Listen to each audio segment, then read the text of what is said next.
is that the more fragile it is, the more valuable it is. important it is to own one, because you can show that you have the wherewithal to own something fragile and it doesn't get broken. I wonder if that's why the glass art prices are so high. That's it. That's what I think. Yeah, that's why you pay $50,000 for a glass beaker, and you'll pay $10 for a ceramic beaker. Yeah, there you go. Huh, that's interesting. Because the glass beaker will have about 100 handles on it too. That's true, and that's interesting too, because the glass artists they haven't emerged out of the craft as far as we have, as far as clay artists. They're not really doing. I mean, they're doing beautiful colors and that sort of thing, but I don't see that they've gotten any further, and maybe even be behind us, because you don't really see anything that's making any real statement. I mean, maybe some of them. A few people maybe, but a lot of it but is on the just whole, about... it's just about how pretty this is. Mm-hmm. And I'm sure the glass artists will have me buy unused, but Mm-hmm. Do you agree or disagree? I agree with that, yeah. Same thing with ceramics. I mean, if you look at people who deal with subject matter in ceramics, most of the time you wonder, what the hell could that mean? Why are they doing that? Then you come to the conclusion it must just be either a kind of a fetish that they developed and to make a lot of these things, or you wonder, what is the meaning, and what are people trying to express? That's why I think nut art is important. Yeah, because we know what they're talking about. Well, because nut art is about personal ideas, and it's personal, and I think that makes it interesting. It makes it genuine, sincere. It's not about decorating. Right. It's about what's in your heart, and it's about saying something. And I think that's a good idea. And didn't they have a big nut art show? Was it at the Candy Store? Was that one of the main ones? Candy Store had a nut art show, and Cal State Hayward had one. It was like in the late '60s, and mostly it was the idea of nut art developed around old Roy DeForest and David Sack. Oh. And those of us that partied with them. And we would sit around like you and I, complaining about the New York art scene. And nothing's changed.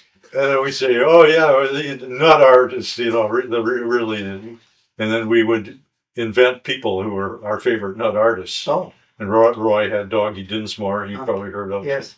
And then we would tell tall tales about what the nut artists were doing. And well, that's where Dr. Gladstone came from. Oh, the nut artist. He was a way to brag about my ideas without, losing my humility.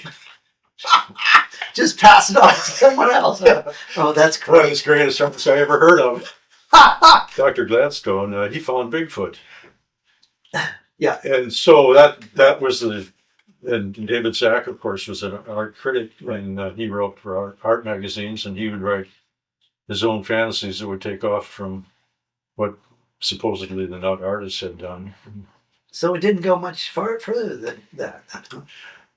Well, no, it didn't. I think everybody went their own way, and the idea of nut art was just kind of like party talk, really. Oh. We thought, hey, let's make nut art a movement. I think it's a great idea. I mean, it seems to exemplify everything that was going on then. I mean, it's kind of this, just really strange stuff coming out of. What I like best is I like the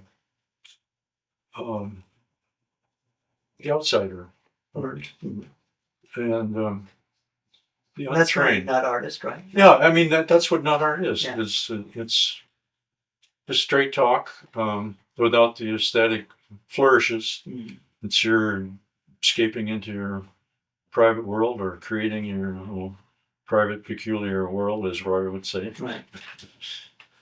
And so you don't need to read art magazines to know what's going on. You just get into your own head. And Really, yeah. I always used Australia as the biodiversity in Australia as my pattern for this. Oh, okay. Australia's got the weirdest animals and plants because it's been isolated from the rest of the world so long. So it's a good thing for artists to do that. You can come up with really interesting things. If you can remain ignorant and isolated. Sounds great. Just stay home and watch TV all day long. You can make nice art. Well, I don't know. If you watch TV and you're going to be in a cultural milieu there, yes, you're going to end up making Carmen Miranda and stuff like that, I suppose. Oh, God. Right in my heart. So, you got a tattoo of Basil for the Wolverton on your arm. Mm-hmm. Why do you have that? Well, when I was a kid, I got what do you call it? I fell in love with the work of Basil Wolverton. Okay. And he drew. You fell in love. Yeah, I was trying to think of that word. There's love. 52 years. Okay. But he's a very unusual artist, and he drew cartoons for Mad Magazine, which is probably one of my big influences when I was a kid. And on into college, it was the only drawing I ever saw was what came in Mad Magazine. And Wolverton did some special cartoons that you know about. Yes. Portraits of peculiar people. Oh, yes. They're wonderful. And so he drew the picture of the world's ugliest woman, Lena the hyena. And that's what I had tattooed on my arm. Great. Yeah, he's amazing. I remember seeing his stuff in Mad Magazine too. So did you read the Fabulous Freak Brothers and all those? Yeah. Actually, when we moved out to California, we happened to fall in with a gallery called Robert Albro Gallery in San Francisco. And he showed the underground cartoons, Zap Comics people. So we met Clay Wilson and Art Prum and Shelton and all those people. And that was another big influence on my work in that period of time, to do face jugs that were like racial stereotypes, mostly racial stereotypes that were inspired by the underground comics. Yeah, those things really influenced me. I did not realize it until 2 years ago, that they had influenced me. Well, I see you're wearing rat fink. Yeah. Tell me the story. What does he have to do with your... I remember 1965, I got a little black rat fink, and I think I still have it, and I just loved it. And I loved the whole genre of this crazy stuff when I was a kid. And I just kept, I would read all these comics and see all this stuff. And there was this, I don't know if you remember it, they had this, the creepy crawlers, the thing maker. Mm-hmm. They had a Creeple People. Yeah, I had one of those too. And our friend had one, and I would go over there and we'd make them, and they're just the coolest little things, just wacky little toys. And then I went to art school, and I thought, all that stuff's crap, and I need to, learn about art history and all this stuff. And I tried to be influenced by stuff that was kind of like German expressions, kind of like this stuff. Mm-hmm. But then, a couple of years ago, I thought, I was really influenced by all that comic stuff. I wasn't really influenced by the German expressionists, but I just wanted to sort of fit in and not be looked at as a, that my influence was not art historical, because then I wasn't a quote artist. I'm being influenced by lowbrow stuff, and that wasn't cool. So anyway. Well, but now I'm trying to get influenced all over again by all that stuff. You're going back towards high art? Lower. Oh, you're going, okay. I'm going back to this, to the stuff comic art, and see what I really fell in love with that. So some of the superficial things about rat fink, like the bloodshot eyes and the pointy teeth, and these drops, just incredible. to me, it reminds me, and I really wish I knew more about him. He looks like somebody who would have been, Big Daddy would have been influenced by Basil Wolverton Oh too, yeah. because he was like a generation earlier than that. Was he? Oh, yeah. Well, yeah, he had. Basil Worthington was before him, right? Yeah, Yeah. he did comics that were really wild comics, even in the 40s, Yeah, and 50s. right. So he must have seen him. I would think so. Yeah, I think all of us probably owe something to Wolverton. So wasn't Exaggeration. Rube Goldberg kind of what wasn't he right there with them Rube Goldberg. with Basil? He'd be the same age, yeah, pretty much. I think. Wonder what they all took back then, besides acid. I mean, the guys in the 40s and the 50s. Where did they, I mean, I'm wondering where all this came from. It must have come from somewhere. You think it came from drugs? I don't know. You think Basil would have been on drugs when he saw Lena Heine? No, I don't think so. That was more pure, wasn't it? Anyway, it's really interesting.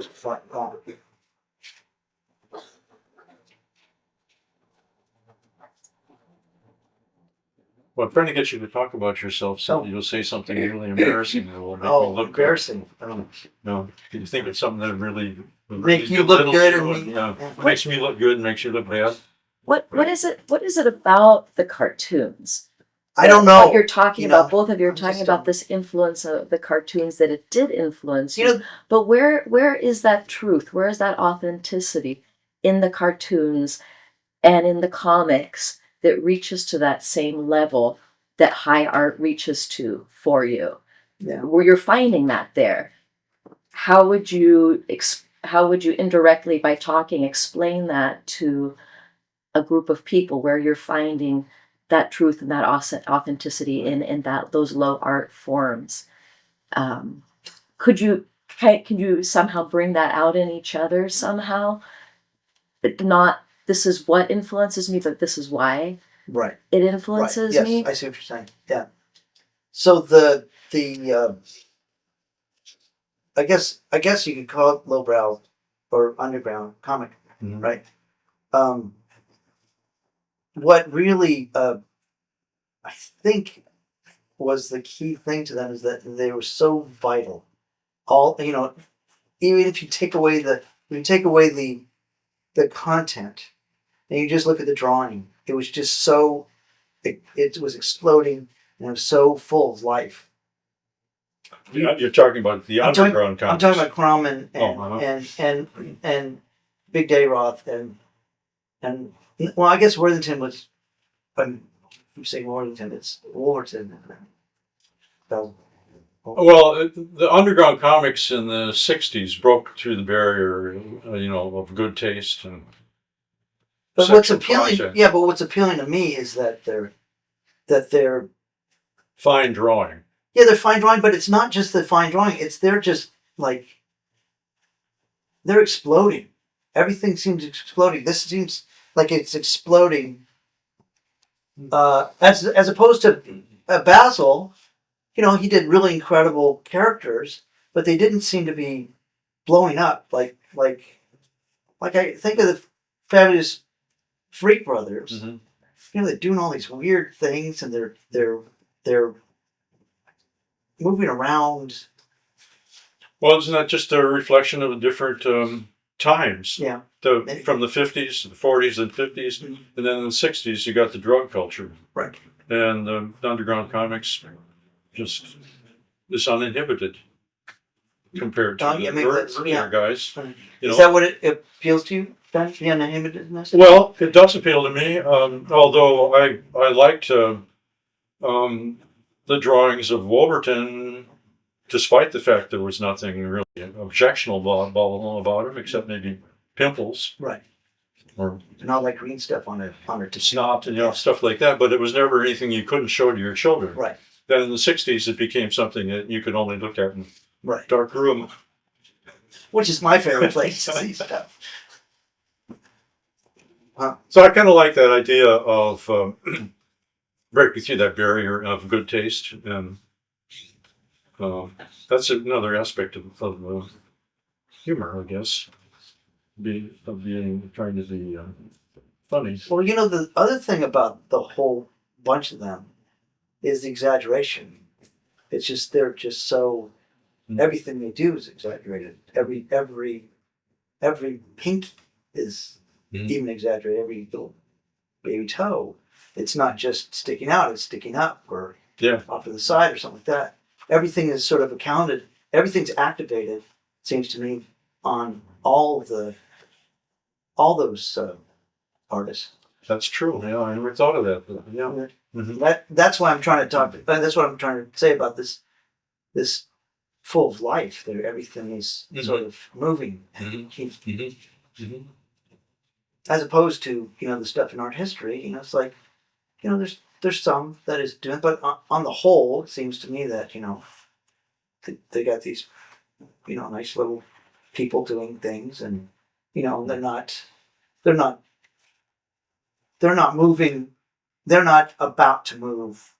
A lot of the work that I saw when I was in art history classes, they weren't about to move like this guy's about to move. You know what I'm saying? And then there is that whole side, like you're saying about the dark humor. Definitely is there, right? Yeah. That's as what you they're get past the comic book code, right. then all hell breaks loose. Yes, that's true. Yeah, I remember I was a kid and I couldn't believe that was Street Brothers, what the stuff they were doing. Amazing. I mean, really sexist stuff, but just bizarre. I mean, how would you even think to take, what was it? They taking a woman's bottom lip and putting it over the top of their heads and riding them around like horses? It's like, it was just weird. And, that the thing is that a lot of the content I didn't like that, but I thought the drawing was amazing, the positioning and the characters. But did you? Oh yeah, you liked all the sexism? Well, not really, Not but kidding, it pointed out the reality of the world too. But talking about pulling the lip up over the head, I remember some of those Wolverton cartoons again back to the 40s. Yeah. Where he did this comic strip where the detective was chasing the anarchist, and the anarchist was escaping by changing his identity, just modeling his face into a different person. I love that idea. That's great. So preposterous and ridiculous. But a good idea. Yeah. Oh, funny. So we loved comics. We both loved comics, and we both like laughter. Yes, we do. I always think, if thinking about the next project makes me laugh, that's a good sign that we've got a good plan to work on. Well, that's when I know I've done a good piece, is when I finish it and I'm laughing. Which doesn't happen a lot, but you have a lot of little details that can go lots of things to Yeah. appreciate. And that's what I liked about Mad Magazine too. It wasn't just about the foreground characters, but there was all this other stuff that you couldn't believe the could be stuff so in the line, creative. the little bitty little teeny ones between the comics. And that Remember too, those? yeah. Those little teeny things. Love those. And did you see the comics they were drawing on their little black books? Oh, were they doing it too? Oh shit! I know, Tony. You've done a lot of public art or commissions, and that's one thing I've sort of taken attempts every so often to do it, and I never really liked to do it. The only public art that I ever did, and one which I thought was pretty successful, was for the Sacramento light rail, which was putting fake money into the pavement, so people getting off the train would feel lucky and think they're finding money all over the platform. That was great. But you've done it. You've got to make a living as an artist too, so you probably will have a little more openness to. Well, I like to see the pieces out permanently in a situation. I think that's, it's a really big ego thing. Stroke to, you can go by and see a piece of mine anytime you drive by this one street or this park. Jealousy. You're jealous? It makes me jealous. I feel bad. Now you're embarrassing yourself. But I mean, but there's a downside too. I mean, in that people destroy and they, graffiti and scratching. So, No, are most of your public sculptures aren't they bronze? Yeah. No, so they're but they're pretty- painted on, so people can scratch them. But the other thing is that I don't feel like I'm doing my best stuff when I'm doing that, because you kind of get what's the word? Anyway, mercenary. no, you get